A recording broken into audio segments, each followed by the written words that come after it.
तो भोग की प्रवृत्तियां टूटती हैं, निवृत्ति की इच्छा और भावना बन जाती है। जब मैं निवृत्ति कहती हूं तो उसका अर्थ ये नहीं कि तुम नंगे होके या लंगोटी लगा के किसी देव तीर्थ में या देव नदी के समीप जाकर के बैठ जाओ। आप बैठना चाहो, मैं मना नहीं करूंगी, प्लीज गो अहेड, करना चाहो तो जरूर करिए। पर जब मैं निवृत्ति कहती हूं तो निवृत्ति का अर्थ सिर्फ इतना है कि चल रहे इस जगत के संसार को जब तुम देख रहे हो, कानों से शब्द सुन रहे हो, नाक से सूंघते हो, जीभ से चखते हो, त्वचा से सब छूते हो, तो ये पंच ज्ञान इंद्रियों का व्यवहार चल रहा है। और इस सारे चलते हुए व्यवहार में तुम्हारी स्थिर बुद्धि यह जानती है कि जो कुछ हो रहा है ये वास्तव में कुछ हो ही नहीं रहा है, नहीं पर प्रतीत हो रहा है। और जो प्रतीत हो रहा है वो निरंतर बदलता जाएगा, और जो निरंतर बदल जाता है वो दृश्य होता है। और इस दृश्य को जो देखता है सो ही दृष्टा होता है, सो ही साक्षी होता है। और साक्षी अनेक नहीं होते कि तुम्हारे में कोई अलग साक्षी है, इसमें कोई अलग साक्षी है और मेरे में कोई अलग साक्षी है। साक्षी अनेक नहीं होते, वह एक ही अद्वैत सत्ता है जिसको हम ब्रह्म कह दें अथवा आत्मा कह दें अथवा अयम आत्मा ब्रह्म कह दे अथवा अहम ब्रह्मास्मि कह दे अथवा प्रज्ञानम ब्रह्म कह दे अथवा तत्वमसि कह दे, और तत्व स्वरूप तू ही है। तो इसे हम कहेंगे जो है नहीं उससे मन पीछे हट गया तो नित्य निवृत्त की निवृत्ति हो गई। जो है ही नहीं उसको छुड़ाओगे कैसे? वो तो छूटा ही पड़ा है। हम मान लेते हैं वो है, इसलिए उसके साथ जुड़ के दुख सुख भय शोक चिंता मोह कुछ ना कुछ तो जरूर हो जाएगा। पर जो है ही नहीं उससे क्या आसक्ति, क्या मोह, क्या दुख, क्या सुख, क्या शोक, क्या लेना क्या देना। और जो ये समझ लेता है वही महादेव हो जाता है। अनेक अनेक अनेक अनेक अनेक अनेक जन्म पर जो जिज्ञासु है, जो प्रेमी है, वो अनेक अनेक शरीर के मिलने पर भी उसका न तो गुरु बदलता है न उसका ज्ञान बदलता है। गुरु वही का वही, क्योंकि गुरु तत्व है, वो बदल नहीं सकता। और उस गुरु तत्व की समझ देने वाला किसी न किसी हाड़ मास के रूप से वो मिल जाएगा, जिसको तुम अपने गुरुदेव कहोगे और जो तुम्हें जीना सिखा देगा और जीवन का सार क्या है ये बता देगा। और फिर जियो तुम भोग में कि योग में, किस में रहे? भोग में रहे कि योग में रहे? तो उत्तर ये है, न भोग में रहे न योग में रहे, अपने स्वरूप में रहे। भोग को सत्य मानेगा तो उससे मोह आसक्ति हो जाएगा, फिर उसको छूटने से दुख और शोक हो जाएगा। पर अगर भोग को मिथ्यात्व दृष्टि से देखता है तो भोग भोग करके भी वो उससे ना आसक्त है, ना छूटने पे शोक है, ना रहने पर हर्ष होता है उसको। सो वेदांत के इस ढिमढिम घोष को श्रवण करो और समझो।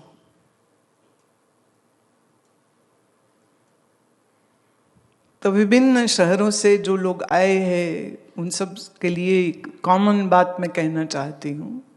6 दिन तुम अपने अपने निवास पे अपने ध्यान प्राणायाम स्वाध्याय मंत्र आदि को करो, लेकिन इतवार के दिन, संडे के दिन अगर आपके शहर में कोई सेंटर है तो वहां अवश्य जाइए और अपने समान सोच विचार वाले उन साधकों को मिलिए।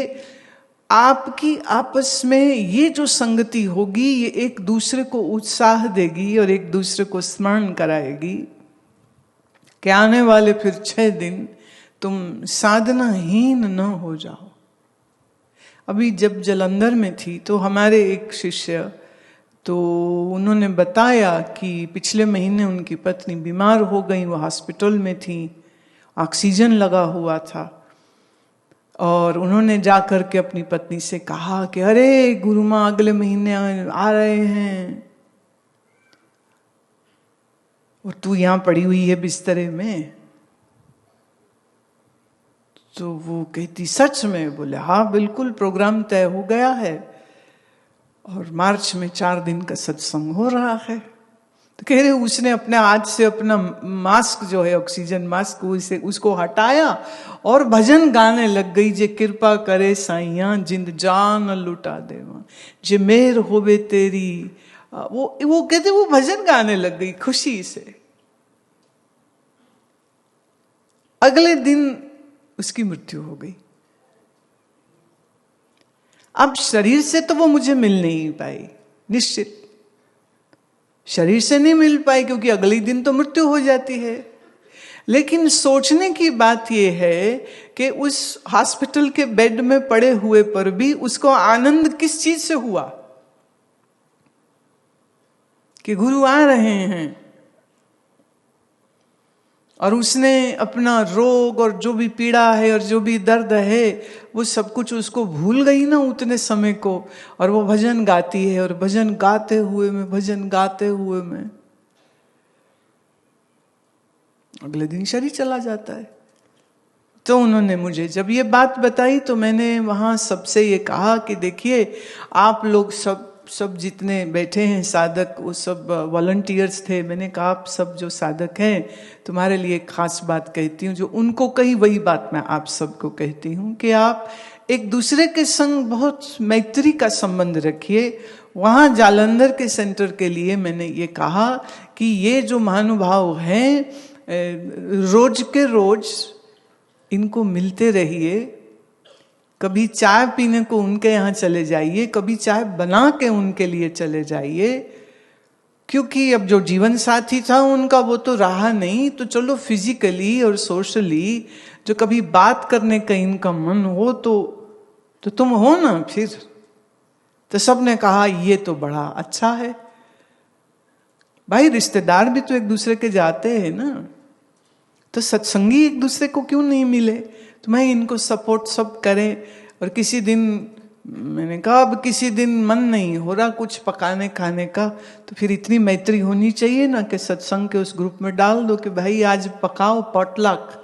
ये अंग्रेजों की पार्टी होती पॉटलक। पॉटलक मतलब बना के अपना अपना लाओ, हाँ बना के अपना अपना लाओ, बैठ के एक जगह खा लेंगे। तो मैंने कहा पॉटलक कर लो, किसी एक पे वजन भी नहीं आए और कहीं पर भी एक साथ बैठो, कुछ कहो बात उस परमात्मा की, कुछ सुनो बात गुरु प्यारे की, कुछ अपनी साधना की बात करे, कुछ दूसरे की साधना की बात करे, कि आपका जो विचार है उसमें, आपका जो मनन है उसमें ये ज्ञान का संवर्धन होता रहना चाहिए। Keep on nurturing this in your mind, for that it is very important. तो आपस में मिलना अच्छा। तो कल हरिमिलन बात कर रहा था कि इस वर्ष इंदौर का सत्संग ऑलमोस्ट तय है और शायद सूरत का, और भी शायद तीर्थ की श्रृंखला में इस वर्ष शायद पुरी का भी सत्संग जो है वो तय हो रहा है। तो तीर्थ जाना अच्छी बात है, लेकिन मैं फिर कह दूंगी कि तुम्हारा अपना घर तीर्थ बन जाए, तुम इसकी कोशिश करो। तुम इतना अच्छा साधना करो, तुम इतनी अच्छी साधना करो कि तुम्हारे घर की इतनी ओज हो जाए, इतनी ऊर्जा हो जाए। मैं एक कहानी आज पढ़ रही थी, सुबह 4:30 की बात थी। कहानी है कि अनाथ पिंडक बुद्ध के शिष्यों में एक हुए। वो उनका ये असली नाम नहीं है, नाम तो कुछ और था, पर वो बहुत दान देते थे, लोगों को बड़ा भोजन कराते थे। तो लोगों ने ही नाम दे दिया कि जो अनाथ के पिंड माने शरीर को पालता है वो अनाथ पिंडक। तो अनाथ पिंडक की एक पुत्री थी जो पिता के साथ बुद्ध की सेवा में, बुद्ध के दर्शन में उसका पूरा बालपन ऐसे ही बीता था। फिर उसकी शादी हुई। संयोग ऐसा बना कि जिस घर में शादी हुई उस घर में कोई बुद्ध को न समझे, न जाने, न ज्ञान की कोई चर्चा हो। वो सारे लोग ना चमत्कार, चमत्कार नहीं होता ये जो मदारीगिरी लोग करते हैं। मदारीगिरी मतलब कि वो हवा से ये तीर ताबीज निकाल देंगे, वो ये कर देंगे, वो कर देंगे। देवी देवताओं के उपासक और तंत्र मंत्र करने वाले, वहां ऐसे लोगों का बड़ा आना जाना था। तो इस लड़की को अच्छा नहीं लगता था। बोले ये क्या है, ये कहाँ ज्ञान ध्यान का मार्ग और कहाँ ये तो कोई मैच नहीं है। तो उसके ससुर बहुत गुस्सा हो गए एक दिन, पति भी सास भी सब गुस्सा हो गए कि कैसी बहू आई है। तो घर में हमारे इतने साधु संत आते हैं, ये किसी को सर नहीं झुकाती है। तो उसने कहा कि देखिए जो साधु संत होते तो मैं जरूर सिर झुका देती, ये तो सारे मदारी हैं जो आते हैं, ये पैसे इकट्ठे करने वाले आते हैं। लोभ और भय के कारण आप इनको बुलाते हो तंत्र मंत्र के लिए, धन संपदा संपत्ति बढ़े इसके लिए, तो मुझे तो ये संत भी प्रतीत नहीं होता। उन्हें और गुस्सा आ गया। तो बुलाओ तुम अपने बुद्ध को, देखें हम उसमें क्या चमत्कार। जो चमत्कार पूछते हैं ना वो चमत्कार ही ढूंढते रहते। तो इस महिला ने अपने बगीचे में खिले हुए चमेली के फूल थोड़े उतारे, हाथों में भरे, और जिस दिशा में बुद्ध के होने की संभावना है और वो मीलों दूर है, तो उसने उस दिशा में उन फूलों को चढ़ाया और मन ही मन आमंत्रण दिया कि हे बुद्ध, अगर मैं तुमसे छूट नहीं गई हूं तो कृपया मेरे निवास पे कल आप आओ, अपने संग 500 भिक्षुओं को भी लाओ। अब सारा परिवार देख रहे तो हंसने लगे, बोले क्या नाटक कर रही है। उन्हें जवाब नहीं दिया उसने, और वो जा करके भोजन की व्यवस्था करने लग गई। और ससुराल में सब बोले इसका तो दिमाग खराब हो गया है, बताओ उनको क्या पता बुद्ध को कि तुमने बुलाया है, वो मीलों दूर, तुम यहां। पर वो उत्तर नहीं देती है। वो चावल बीन रही है, वो साग सब्जी की तैयारी कि 500 भिक्षु आएंगे बुद्ध के साथ, और निमंत्रण कैसे दिया है, उस दिशा में फूल डाले हैं और मन से भाव किया। इधर जेतवन में, जो कि अनाथ पिंडक ने ही बुद्ध को दिया था, इस जंगल को पूरा जो क्षेत्रफल था ना, वो उन्हें बुद्ध को समर्पित कर दिया था कि आप यहां रहो, आपके भिक्षु यहां रहें, यहीं साधना करें। तो मेरा ख्याल है बुद्ध के जीवन की अधिकतर जितनी कथाएं हैं, या वो वैशाली की हैं या तो जेतवन की है, तो ये जेतवन जिसने उनको दिया था भेंट स्वरूप, वही अनाथ पिंडक बुद्ध के पास थे।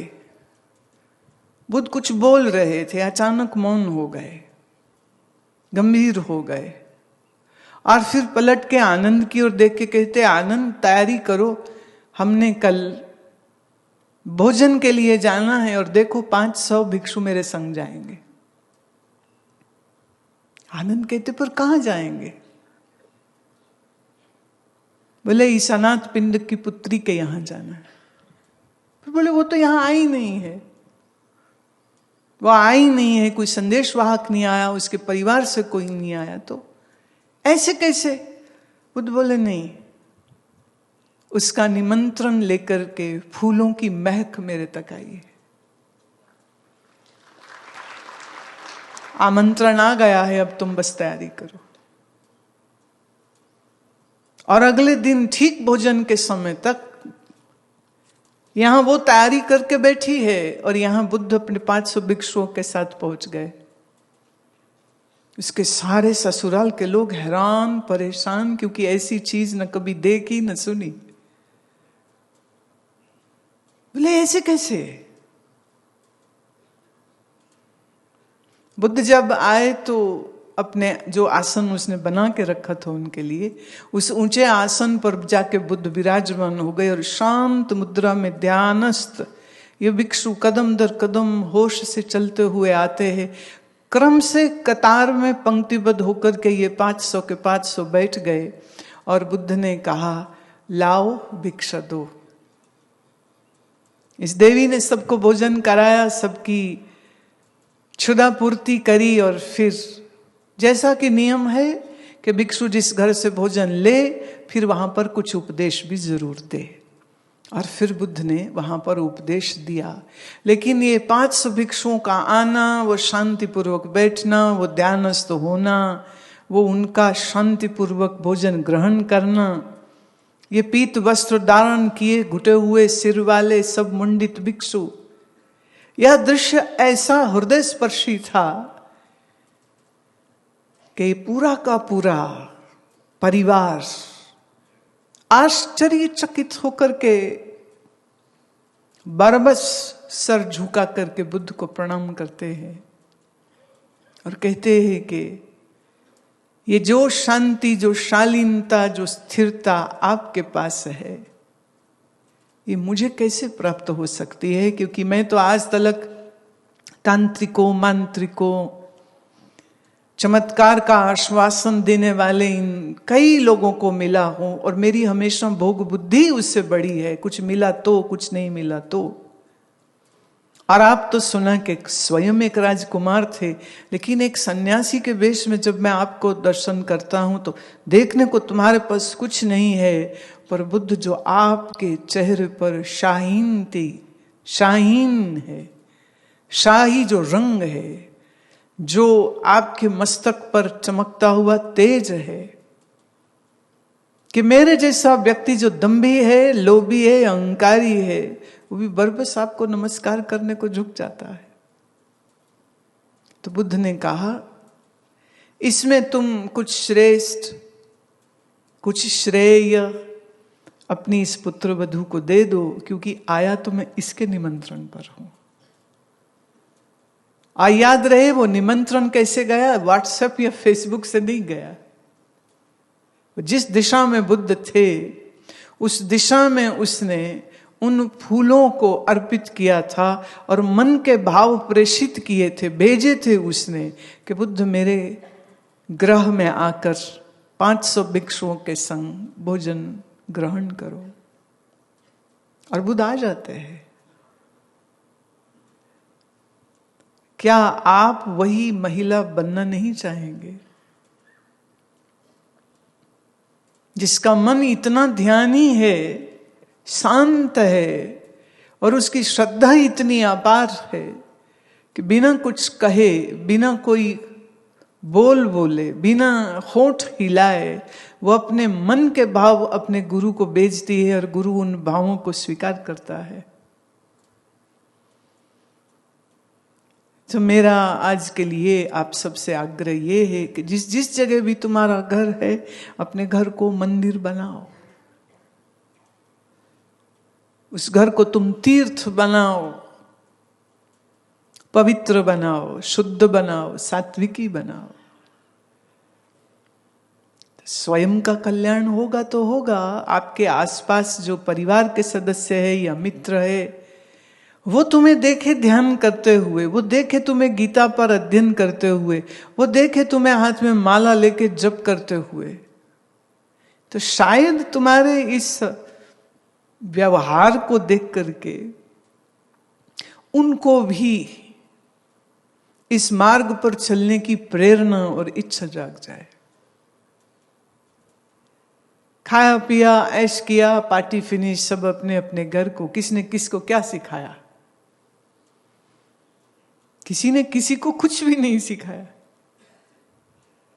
तो तुम्हारी जो प्रेजेंस है, जो तुम्हारा अस्तित्व है, वो इतना प्रेम पूर्ण हो जाए, वो इतना ध्यान पूर्ण हो जाए कि जो तुम्हारे साथ बैठे वो तुमसे पूछे कि तुम इतने स्थिर और शांत कैसे हो, और ये स्थिरता तुमको कैसे मिली? और फिर वो स्थिरता की प्राप्ति की यात्रा तुम उसको सुना सको, और वो भी आपका संगी हो जाए, आपका साथी हो जाए। तो एक से एक, एक से एक, एक से एक, इस तरह ये जो अध्यात्म की ज्योति है वो कितने घरों को प्रकाशमान कर सकती है। तो जहां बैठो फूलों की तरह अपनी खुशबू को फैलाते रहना चाहिए। जहां रहो वहीं पर आपका होना ही इतना शक्तिशाली हो जाए कि आपसे सामने वाला जुड़ने की चाह करने लग जाए, सीखने की चाह करने लग जाए।